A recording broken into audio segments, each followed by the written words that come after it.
Un voyage sur autoroute n'est pas forcément linéaire d'un point A à un point B. Dans Chemin de traverse, je vous propose de vous échapper quelques heures pour partir à la découverte de maisons d'artistes ou sur les traces de grands écrivains, chanteurs ou peintres. Dans ce nouvel épisode, je vous emmène à Paris, visiter la maison d'Honoré de Balzac.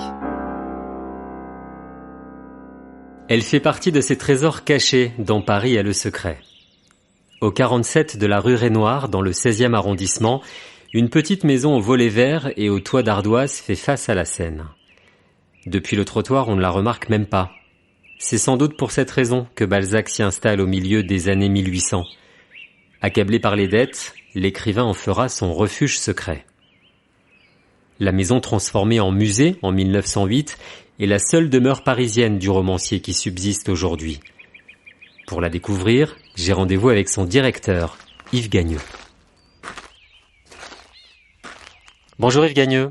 Bonjour. Vous m'accueillez aujourd'hui ici à la Maison Balzac. Vous êtes le directeur de la Maison Balzac. On est ici dans les beaux quartiers de Paris. Ce qui est très surprenant, c'est que dès qu'on arrive, on a l'impression d'être dans une bulle, une sorte de village. Où sommes-nous exactement ? Et nous sommes véritablement dans un village, nous sommes dans l'ancien village de Passy. C'est là où Balzac est venu se réfugier en 1840, en fuyant les créanciers qui menaçaient de prendre la propriété qu'il avait achetée sans avoir le premier centime pour la payer près de Sèvres. Donc Balzac va se réfugier dans un petit 5 pièces au sein d'un grand ensemble du XVIIIe siècle qui avait été découpé en appartements, et il va rester 7 années dans cet endroit-là, entre 1840 et 1847.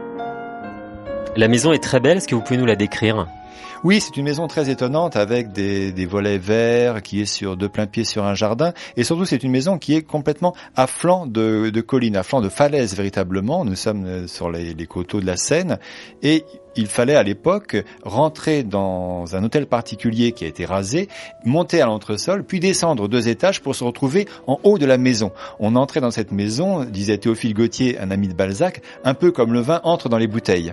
Balzac vit ici sous un pseudonyme, je crois.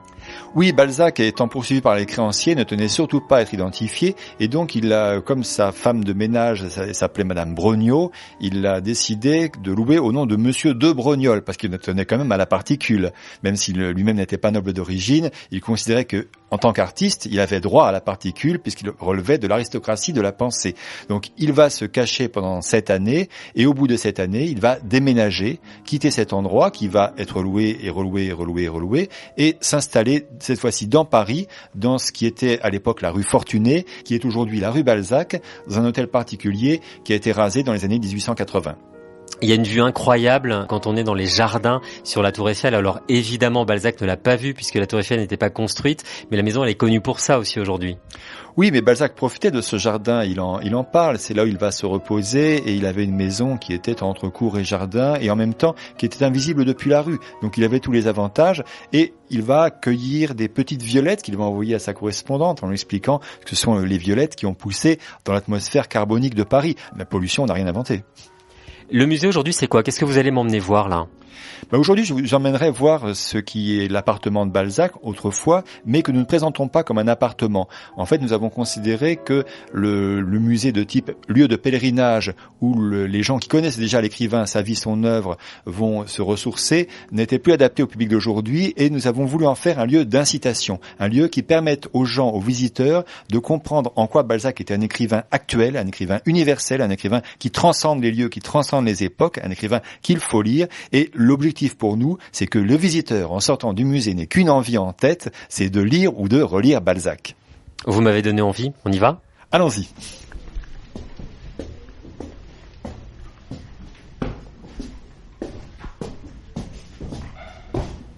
Me voilà embarqué dans un dédale d'escaliers et de couloirs étroits. La visite commence par l'ancienne salle à manger. La table et la vaisselle ont disparu depuis bien longtemps. La pièce est aujourd'hui consacrée à la comédie humaine, la grande œuvre à laquelle Balzac a travaillé sans relâche dans cette maison.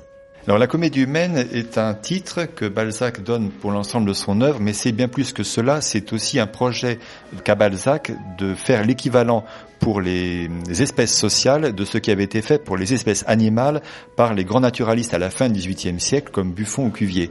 Donc Balzac va proposer une classification des espèces sociales, il va trouver à Passy, donc dans ces lieux, le titre, la comédie humaine, il va du coup tout réécrire les romans qu'il avait écrits, il va commencé à compléter ce projet. Lui, il voulait faire 150 romans. Au total, la mort l'empêchera d'aller si loin, il en fera à peine une centaine. Mais c'est déjà important. Et ici, il va vraiment compléter son œuvre en écrivant les ouvrages peut-être les plus beaux, comme Le Cousin Ponce, La Cousine Bête, La Rabouilleuse, Splendeur et misère des courtisanes, Les paysans, etc. Et il va tout réécrire pour inclure l'ensemble de son œuvre dans ce projet formidable. C'est un projet colossal, 2500 personnages, c'est bien ça? Oui, 2500 personnages, des personnages connus, des personnages vivants, des personnages qui commencent au XIVe siècle et qui iraient jusqu'à aujourd'hui si Balzac était encore vivant, puisque un projet de classification, c'est les espèces animales, c'est les espèces sociales, c'est pareil. Balzac ne connaissait pas, par exemple, le type du bobo. Aujourd'hui, il ferait le roman du bobo. Il ferait le roman du geek. C'est évident. Et puis, il y a des espèces sociales qui existaient du temps de Balzac et qui ont disparu, de même que certains animaux existaient au XVIIIe siècle et n'existent plus aujourd'hui. C'est un observateur de son temps. C'est surtout un analyste. En fait, ce qui est intéressant chez Balzac, ce n'est pas tant ce qu'il décrit que la façon dont il décrit les choses. Et c'est ça qui rend Balzac extrêmement populaire à l'étranger.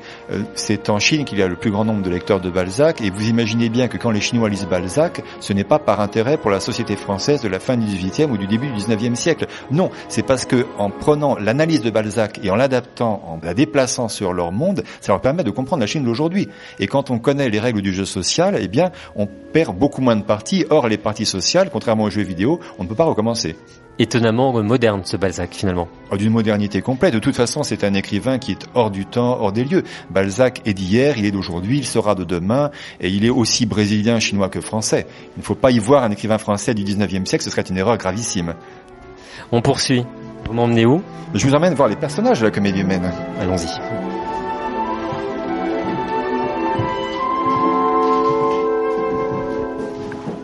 Alors, il y a pas les 2500 personnages, je crois, sont pas recensés ici. On en a combien? Alors ici, on n'apercevra que, si j'ose dire, 450 personnages à peu près sur les 2500 qui composent la comédie humaine, parce que tout simplement, nous n'avions pas la place. Alors ce qui est intéressant, c'est que ce sont des personnages très vivants qui vous regardent. Ce sont des plaques qui ont servi à l'impression de gravures dans des éditions illustrées de Balzac. Certaines sont contemporaines de l'écrivain, d'autres sont plus récentes, mais ça donne une idée du foisonnement de cet univers et surtout de la variété, puisque quand on regarde attentivement, on s'aperçoit qu'il y a évidemment des personnages bien connus de ceux qui ont lu Balzac, comme Rastignac, Vautrin ou Eugénie Grandet, mais on trouve aussi Jésus-Christ, c'est peut-être un peu moins attendu, on trouve le poète italien Dante, on trouve même des anges, l'ange Sérafita. Voilà, donc encore une fois, Balzac, ça n'est pas que le 19e siècle, Balzac fait commencer la comédie humaine au 14e siècle, il y a des romans au 15e, au 16e, au 17e, au 18e siècle, et encore une fois, ça aurait vocation à être poursuivi aujourd'hui. Balzac va droit au but. Il saisit corps à corps la société moderne, dira Victor Hugo aux funérailles de l'écrivain en août 1850. La salle à manger présente aussi une généalogie des personnages balzaciens, l'occasion de noter que certains d'entre eux figurent dans plusieurs romans. Balzac a inventé le concept des personnages reparaissants. Saviez-vous par exemple que Rastignac était présent dans 28 ouvrages du romancier? En ce moment, l'une de ces deux chambres appartenait à un jeune homme venu des environs d'Angoulême, à Paris, pour y faire son droit, et dont la nombreuse famille se soumettait aux plus dures privations afin de lui envoyer 1200 francs par an. Eugène de Rastignac, ainsi se nommait-il, était un de ces jeunes gens façonnés au travail par le malheur, qui comprennent dès le jeune âge les espérances que leurs parents placent en eux, et qui se préparent une belle destinée en calculant déjà la portée de leurs études et les adaptant par avance aux mouvements futurs de la société, pour être les premiers à la pressurer. La visite se poursuit. Je pénètre dans une petite pièce aux murs tendus de tissu rouge pour découvrir l'intimité créatrice de l'écrivain. Là, on arrive dans la pièce phare de la maison, on peut le dire, en tout cas une pièce très émouvante. On est au cœur du travail de Balzac. Oui, véritablement. Là, nous sommes dans son cabinet de travail. C'est une pièce dont on est absolument certain. Et là, on y retrouve un certain nombre d'objets personnels, ceux auxquels Balzac tenait le plus, et notamment cette petite table. Elle est toute petite, cette table. Elle est vraiment pas grande du tout. Et c'est là-dessus que Balzac a écrit toute son œuvre. Il l'a promenée de domicile en domicile. Il en parle en termes émus, il va écrire à sa correspondante, mais je l'ai eu cette table, je l'ai usée de mon coude. Et pas seulement, d'ailleurs on trouve aussi, si en regardant bien, des petites traces d'enfoncement. Vraisemblablement Balzac a dû redresser plusieurs fois sa plume pour écrire. Elle est tellement petite qu'on voit bien qu'il n'y avait pas moyen de faire des notes. Donc il faut s'imaginer Balzac arrivant à cette table à minuit. Il se fait réveiller à minuit, il se met ici, il y a un bougeoir avec 3 ou 4, 5 bougies, sa cafetière, sur laquelle il ne peut pas travailler la nuit, son encrier, du papier, et Balzac va travailler tout seul dans la nuit, dans ce petit village de Passy, de minuit à 8h du matin. À 8h, il s'arrête, il va faire sa toilette, déjeuner, s'habiller, l'imprimeur arrive, emporte tout ce qui a été écrit pendant la nuit et va laisser à Balzac ce qui a été imprimé la veille au soir. Balzac se remet à sa table à 9h du matin et va commencer à corriger ce que lui a laissé l'imprimeur, et ça va l'amener jusqu'à 6h le soir. Là, il s'arrête, il dîne, il fait une petite promenade, fait sa correspondance, se met au lit à 8h, 4 heures de sommeil bien mérité, et on recommence. Et ce rythme-là, Balzac peut le tenir pendant des semaines. Alors, ce qui est passionnant dans cette petite pièce, c'est qu'au fond, ce travail nocturne, on peut l'imaginer, permet vraiment de toucher du doigt le processus romanesque de l'écrivain. C'est-à-dire l'écrivain, quand il est à cette table, ne décrit pas les choses qu'il voit, il décrit les choses qu'il a dans son esprit. Quand on dit que Balzac est un écrivain réaliste, il n'est pas réaliste du tout, mais Balzac va décrire de façon extrêmement précise un monde imaginaire d'une précision absolument incroyable. Un galérien de plume et d'encre, c'est ainsi que se définit lui-même Balzac. En quête de perfection, il corrige, allonge le texte, rature les lignes, déplace des passages. Les pages 17 et 18 du roman deviennent soudain l'introduction. Les allers-retours se multiplient chez l'imprimeur. On peut compter jusqu'à 17 épreuves pour une seule et même histoire. Son meilleur allié, au cours de ces nuits blanches et studieuses, c'est le café. Un mélange Bourbon, Moka, Martinique qu'il achète aux meilleurs épiciers de Paris. Sa précieuse cafetière en porcelaine offerte par son ami Zulma Caro en 1833 est d'ailleurs exposée dans la maison. Oui, c'est une cafetière dite à la Dubellois. En fait, c'est une chauffeuse, c'est-à-dire qu'il y a en dessous de quoi maintenir une petite bougie qui va maintenir le café au chaud. Et le contenant n'est pas très important. Mais en réalité, Balzac devait faire une consommation de café prodigieuse. On a ses comptes, donc on sait qu'il consommait jusqu'à 15 fois la moyenne des consommateurs de café parisiens de l'époque. Alors, il n'était pas tout à fait à dose létale, mais presque. Et Balzac s'est rendu malade avec le café, véritablement. C'est ce qu'il appelle un excitant moderne. Balzac a écrit un texte qu'il faut absolument lire, qui s'intitule « Le traité des excitants modernes », dans lequel il passe en revue les drogues de l'époque, qui sont l'alcool, le thé, le café et le tabac. Et alors, c'est extraordinairement drôle, c'est très vivant, et quand il parle du café, là, il sait vraiment de quoi il parle, parce que le café, il en a pris, et il explique, il prend une cafetière, et vous avez plein d'idées à la tête. Ensuite, il faut augmenter les doses, et puis, au bout d'un moment, ça ne suffit plus, donc il va falloir travailler différemment, et vous allez devoir commencer à pressurer véritablement votre marc pour en extraire le sucre le plus intense. Et puis après, ça ne suffit toujours pas, donc là, il va falloir arriver finalement à une méthode ultime que Balzac ne recommande qu'aux personnes taillées en Hercule, à la peau brune et au teint mat, avec des mollets comme des balustres, enfin des forces de la nature. Et là, il s'agit de broyer grossièrement le café, de l'humidifier à peine avec de l'eau froide et d'avaler ça à jeun. Donc cette mixture tombe dans votre estomac qui, et ça on le sait depuis Brillat-Savarin, est tapissé de très fines papilles extrêmement sensibles, et ça produit sur les papilles à peu près le même effet que des coups de fouet sur un jeune cheval. Donc aussitôt des étincelles vont monter au cerveau, et là tout s'agite, et Balzac a des pages extraordinaires pour expliquer ce phénomène justement d'entraînement de l'esprit. Mais, dit Balzac, une fois que vous en êtes arrivé là, eh bien là il faut s'arrêter, parce que la nature sinon ne peut pas suivre, et à ce moment-là, vous devez donc passer au blanc de poulet et à l'eau tiède, et mener, comment dit-il, la vie niaise et cryptogamique des bourgeois retirés.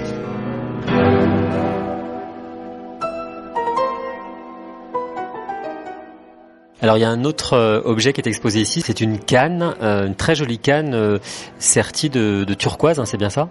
Oui, elle a un énorme pommeau en or couvert de turquoise. C'est une canne extrêmement étonnante, d'abord parce qu'elle est énorme. Quand on connaît les cannes de dandy, elles sont très fines comme un petit doigt. Celle-ci a un jonc qui est vraiment d'une épaisseur considérable, et tous les contemporains de Balzac se sont dit mais qu'est-ce que c'est que ce gourdin, qu'est-ce que c'est que cette massue? Et donc après les caricaturistes vont s'en emparer et vont se dire mais attention, si vous allez chez Balzac, il va vous donner des coups de canne, et si elle était aussi lourde que son style, vous êtes mal parti. Et cette canne a un pommeau d'or qui est énorme avec des turquoises. Or les turquoises, dans le langage des pierres que l'on connaissait au XIXe siècle, symbolisent la pureté virginale des jeunes filles. Quel rapport avec Balzac qui a les joues bien rouges, qui n'a pratiquement pas de coups, qui est jovial, qui est assez costaud. Bon, aucun rapport. Et puis, on a un collier de jeune fille, on a enfin un petit couvercle qui s'ouvre. Qu'est-ce qu'il y avait dans ce couvercle? Est-ce que c'était une mèche de cheveux de sa maîtresse? Est-ce que c'était un portrait de sa maîtresse? Est-ce que c'était un portrait de sa maîtresse dans une tenue que la morale ne saurait approuver? On n'en sait rien. Toujours est-il que cette canne a fait couler beaucoup d'encre et qu'une des amies de Balzac, Delphine de Girardin, a même écrit un roman, La canne de Monsieur de Balzac, dans lequel elle explique qu'en fait cette canne est magique. Elle est magique parce que si vous la prenez dans la main gauche sans gants, vous devenez invisible. Et, explique l'auteur, en fait c'est grâce au pouvoir de cette canne que Balzac peut subrepticement rentrer dans l'hôtel particulier du banquier, dans l'arrière-boutique de l'épicier, dans la chambre de l'ouvrière, il entend les gens soliloquer, il vous met tout ça dans les romans, ça a l'air plus vrai que vrai, on admire l'artiste, mais c'est du charlatanisme, c'est la canne qu'il faut admirer, l'auteur n'a trouvé tout au plus que le moyen de l'utiliser. Voilà. Donc le texte est assez drôle, mais surtout cette canne montre justement la capacité de Balzac de susciter des mythes dès son vivant. Et ça, si vous voulez, il y a extrêmement peu d'artistes qui ont réussi à faire ce genre de choses. Donc pour nous, la canne, c'est à la fois l'emblème du dandy, l'emblème de l'écrivain, et c'est aussi, d'une certaine manière, le sceptre de l'écrivain.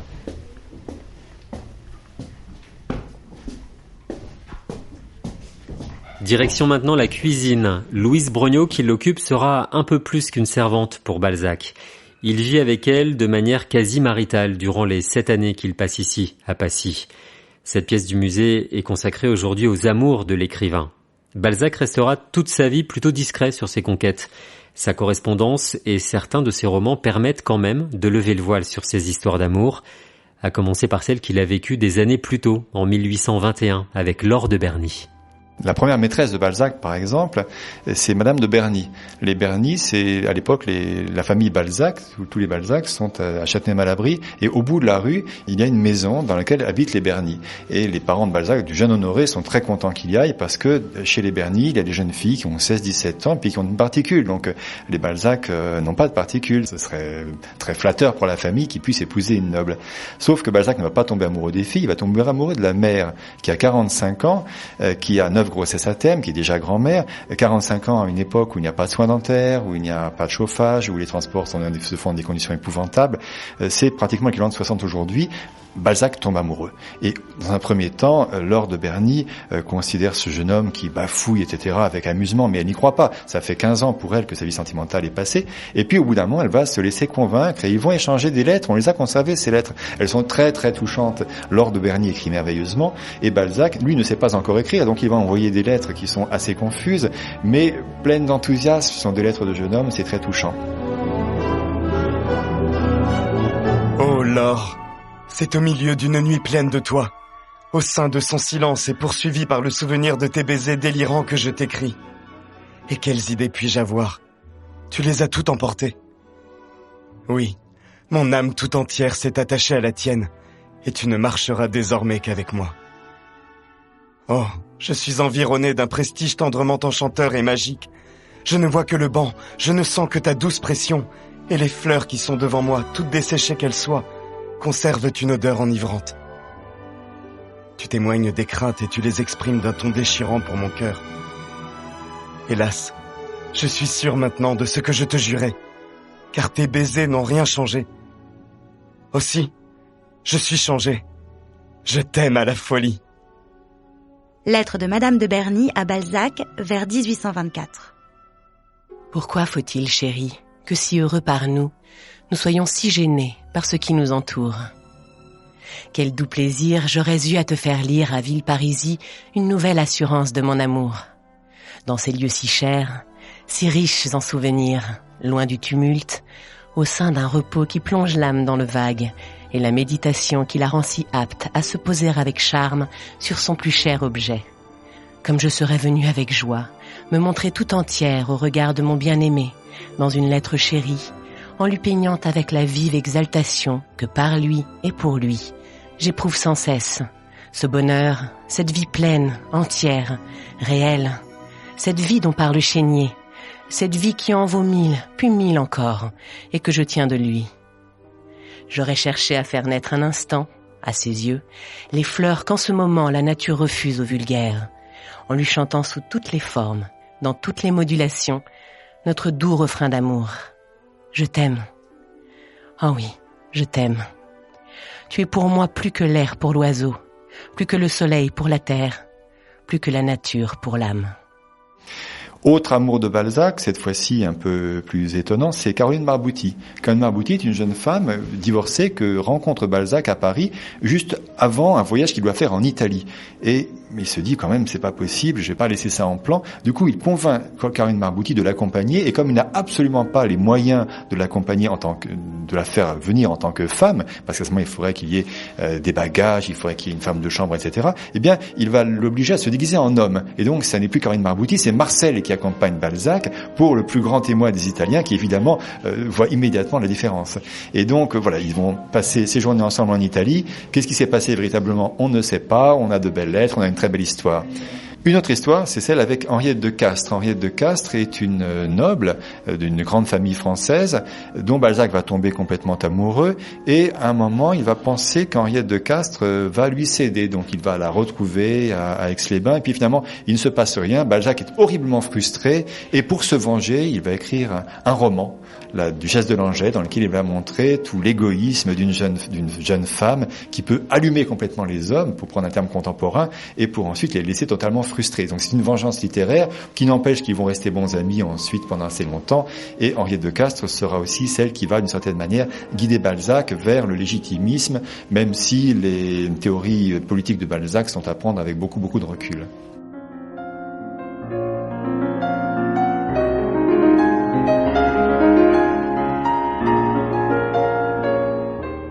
Madame de Langeais apprit, jeune encore, qu'une femme pouvait se laisser aimer ostensiblement sans être complice de l'amour, sans l'approuver, sans le contenter autrement que par les plus maigres redevances de l'amour, et plus d'une sainte nitouche lui révéla les moyens de jouer ces dangereuses comédies. La duchesse eut donc sa cour, et le nombre de ceux qui l'adoraient ou la courtisaient fut une garantie de sa vertu. Elle était coquette, aimable, séduisante jusqu'à la fin de la fête, du bal, de la soirée, puis, le rideau tombé, elle se retrouvait seule, froide, insouciante, et néanmoins revivait le lendemain pour d'autres émotions également superficielles. La seule qui l'épousera s'appelle Ève Anska. Après avoir entretenu avec sa maîtresse une correspondance pendant plusieurs années, Balzac s'unit le 14 mars 1850 avec celle qu'il appelle son loulou chéri. Ils ne resteront mariés que 5 mois, puisque l'écrivain meurt dans son hôtel parisien le 18 août 1850, à l'âge de 51 ans.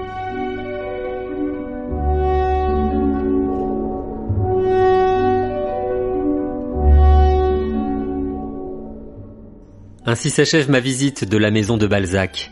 Si ce voyage dans l'intimité et l'œuvre du grand écrivain vous a plu, rendez-vous 47 rue Raynouard dans le 16e arrondissement, à Paris. Dans le calme du jardin, vous profiterez aussi d'une vue unique sur la Tour Eiffel.